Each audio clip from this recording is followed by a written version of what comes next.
Hey guys, welcome back to Arry The Stag. TR Tony here, sat in the garage, avoiding going Christmas shopping currently. Managed to get away with it this weekend. In fact, I'm keeping the Triumph Stag engine warm. This was rebuilt some time ago by Paul. And yes, Paul, we are turning it over every week to make sure it keeps oiled inside, just for the record, just to let you know. This week, guys, we are looking at the, well, Eddie The Ess, actually. Eddie The Ess's gearbox. I had a phone call earlier this week to say that the engine is close to being finished off for the saloon and due back with us fairly imminently. I think they're just going through a rebuild process. That's really good news, which prompted me to get on with doing something about the Eddie The Ess's gearbox, which is a Borg Warner. I'll show you in just a minute, actually. It's just over in the garage here. I'll walk you around it again. But it prompted me to think, actually, I need to move it on to Andy. I call him Andy the Clutch over in Wales, who's a bit of a guru as far as Borg Warner automatic gearboxes are concerned. He's done a couple of boxes for us already. So the plan is to get it across to Wales for Andy to have a really good look at. And incidentally, I'll give you a couple of tips on transportation. We've got a couple of things we can walk you through in just a second, so stay on for that. And also stay on to the very end, because I'd like you just to have to see what Andy says about the box and what kind of timescale he might think it will take to get done. Obviously, when the engine comes back, we want to get the gearbox back in as well, the whole thing back in as one unit would be really good. That reminds me, actually, if you want to see more off-camera, behind-the-scenes shenanigans, we've got loads more videos and other things going on, and a private Facebook group as well, premium Facebook group. Join us on Premium, Arry The Stag, support us even more, and we can do even more videos, so that'll be great. But as I promised, let's go and have a look at the gearbox here. It's just over here by the front doors, and I'll walk you through. Okay, so if we quickly spin round, you'll see that I've got the gearbox ready for some assistance from Harry later, who's coming back to help us just lift this thing out. It is the Borg Warner box. It's pretty tight. It came out of the 2500S, as you know, and Andy, I'm sure, is going to have a proper good look at it, clean it up and make it all nice and new. We've got the wooden beam across here, just bolted in using one of the gearbox bolts through I think these are retained nuts here from memory, and that's just holding the torque converter in here, which probably has got some oil in, I suspect, because we didn't take it out. So I've got to try and get it in the car without spilling oil everywhere. One piece of action I'll need to do, or need to think about, is actually taking off this the tested dipstick here, the oil level dipstick for the gearbox, because that's sticking up quite high. It might just foul on the boot lid, and to do that you've basically got a whacking great nut here, look, which you can undo, and I think the whole thing should come off pretty easily. Just hold that up, there we are.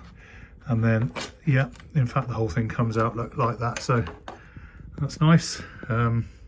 With the dipstick spring thing still in it, but at least that reduces the height in the boot. I've got some, I'll show you in a minute, I've got tarpaulins and stuff in there to take it. I'll obviously need to plug this hole too, because if there is any oil in there, it's going to leak out everywhere, and that won't be very desirable for the back of my car, to say the least. But yeah, so it is quite a weight. Some can lift this on their own. I've got a dodgy back, so I've got to be a bit careful, so thus Harry's going to help us get it around the side of the house, in between the caravan and the side of the house, and into the boot of the car, which I'll show you when we've done it. Meanwhile, I'll just block up that orifice so we don't pour oil out everywhere. Happy days.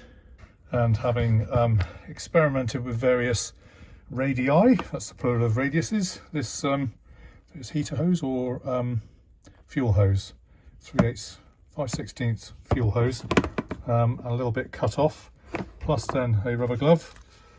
This is off of Wheeler Dealers. I saw this Ed China doing this a while ago. Basically cut a finger off, stick it over that, and then you've got a bung. Clever, huh? Bear with, let's just put it on. And there you go. That's an old thumb come off, but that should just keep any oil from dropping out. And that's just the right size for that big hole where the dipstick came out. So let's just wander over and shove it in, as a bishop said to the actress, if I can still say that these days. Back to the gearbox. As you can see, there's a kind of knurled nut that goes in that orifice. That's where the gear level is, gearbox level indicator is on that spring that goes all the way through out to the top where you pull it out in the engine bay. So that's needing a little bit of bunging up. So with a bit of pushing and shoving, you can see, I'll tap it in a minute, but that's now bunged up nicely to stop any leaks. I will just see if I can find anything for this one. Again, that just needs a little bit of plugging to make sure we don't leak everywhere as before. And then the same deal back at the bench, only this time with a slightly small diameter bit of pipe. This time I've cut off 1.5 inches, whatever, I suppose. Don't know if you can see, but also split it down there, so that will, as it goes in, because it's slightly oversized, will just collapse together such that it'll go in the hole. It's just a little bit oversized, but with the glove finger back on, that should work for the little hole as well. Fingers crossed. Let's get the other finger on. Choice of 4 left. So we've gone with the index finger this time, and doing it single-handedly. That should just tuck into there, which it does, and then we can put the end in to that smaller hole. Let's go and get it on the gearbox. And like I said, this is a smaller hole, so hopefully that little technique I did by splitting the hose, well, yes it does, that's worked. Splitting the hose will just allow it to collapse and just wedge it in enough that it's not going to pop out in transit and block any oil that may come out. So there you go. I could probably trim a bit off that actually if I wanted, but I don't want to lose it down the hole, otherwise we've got to take the whole base off. Mind you, I suppose Andy will be doing that anyway, so it wouldn't be that drastic if that happened, but at least we're oil tight, and that's good. I've left the cross member on the back here, A for stability, and B so Andy can have a look at that as well. These actually join to the bottom of the chassis on rubber, kind of rubberized washers there that prevent it from vibrating too much at the back of the box, and that obviously goes off to your drive shaft there, so it's just at the back of the box and fixes to the underside of the car, but I'll leave that on just for stability so it won't roll about in the back of the car so much as it would have done without it, which would have been quite fun, I'm sure, in emergency stops. Of course, I actually did lie.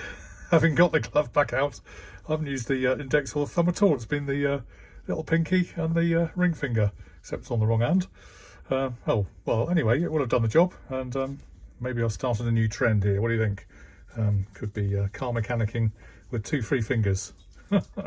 And then finally, at the front of the gearbox, I've just tucked in the kick down stroke accelerator control gearbox, gear selector, Belden cable, so that's tucked out the way and won't get damaged in transit. But I suspect Andy will either replace it or at least he'll adjust it so it's adjusted accordingly for the right kick down and also for the right gear change procedure when you're driving the car out and about. Okay, so under cover of darkness, this is where it's going to go. I've taken out the boot decking underneath just in case we get no oil anywhere, and there's a few planks of wood plus then a plastic membrane to stop any spillages, plus then some cardboard that will absorb any spillages, and hopefully we'll get it all in there. I've got the Borg Warner 35 in there from the Stag, so there's no reason that we can't do that. I've just got to make sure it doesn't rattle around, and to do that I've got some rugs and stuff to help us. All good. Okay, well, with thanks to Harry, we managed to get it in. It's definitely a 2-man job without putting your back out. Thanks, Harry. So I'm just going to make it secure for travelling, and then we're off and away tomorrow up to Andy's in Wales. Okay, well, after a bit of a nightmare journey, we have found ourselves in a little side road in Caerphilly. I don't know if you can see me. It's pretty dark in here, but after dark now, it is December, but the garage is literally right behind me, so I'm just going to go and find him now and drop off the gearbox. Happy days. Right, so mission accomplished. I don't know if you can see young Andy here, but he's here in the dark. I think we met you before, didn't we? When you came to the house before, so that's really brilliant. So we're saying it's a Borg Warner. It's a 35, that one. It is a 35. Yeah, we've got it in on the pallet. That's it. And so the plan for this then is what? Strip it down, have a look what's going on with it. Yep. Make a list of what needs doing to it. I'll keep you in the loop of what's up with it. Yeah. What I find, I'll make a little video for you as well. You can add that on. Brilliant. Okay, so we'll have an update for the channel then. Site then, yeah, we'll strip it down. Yeah. Find out what's wrong with it. Make a list of what needs to be doing to it, and go from there. Then. Yeah. Okay, that's fine. We'll have the torque converter on, and you got the yeah, and the rear mount as well. Yeah, so hopefully you might want to order up some new bushings. I think you can get those from Rimmers. Yeah, they're pretty worn, aren't they? Those? Yeah, they're bushing with a metal insert in them. So that's it. You can buy a kit. I think you can buy all 4 and the bolts and the inserts and that from Rimmers. Yeah. Okay. So, wise to get those because they have seen better days and you got one missing there anyway. So. Yeah, exactly. There you go. Job's a good one. And here is the Borg Warner Emporium. Yeah, this is a strip shop. This is where they all get stripped and. Yeah. Really interesting. Dead ones stay and poor ones go. So. Yeah, that's pretty handy. All right, so we'll update everybody soon enough once we've got some news. Yeah, no problem. So glad we got here, and now off to Mid Wales. Safe journey. Yeah, thank you. All right, mate. All right, guys, so we got it there eventually. It was a bit of a struggle. It saved on transportation and carriage. We emptied out most of the oil, as you probably know, but those little plugs did help and stopped it slopping around the boot. There was no oil residue at all by the time we got it to his house, so that was great. Andy reckons, he told us, anywhere between 2 to 4 weeks will be the turnaround time, and he's going to send us some videos. So when he does, we'll use those on the channel. He's done it before, so we'll see what actually is wrong with the box. He said it might just be something as simple as the kick down mechanism, the adjustment of the Bowden cable that does the gears and the kick down on the box itself. But he'll strip it down, have a good look. It's false economy, I think, to try and put it all back together and then find we've got a gearbox problem. It was a little bit flammy when we drove the car before the engine blew up after 84 miles. That's another story. You can go back and watch that video at the end of this one if you'd like, if you missed that one, to see actually how we got into this mess in the first place. But there you go. Either way, guys, give us a thumbs up. Always grateful for a few likes on the channel. Join us at a weekend on Saturday Sockets. We have an email that goes out every week. And if you fancy an Arry The Stag badge of honour, you saw the big one in the garage earlier on. We've got a little tax disc sized sticker that you can stick on your windscreen and wear the badge with pride and share the classics dream with us. Why not? And we'll send you that anywhere in the world free of charge. So just get in touch on the website and we'll send you one. Okay, well, I think that's about it for this week. Lots of mechanicking going on. Enjoy your weekend, and yeah, we'll see you again online on Arry The Stag very soon. Cheers for now, guys. All the best.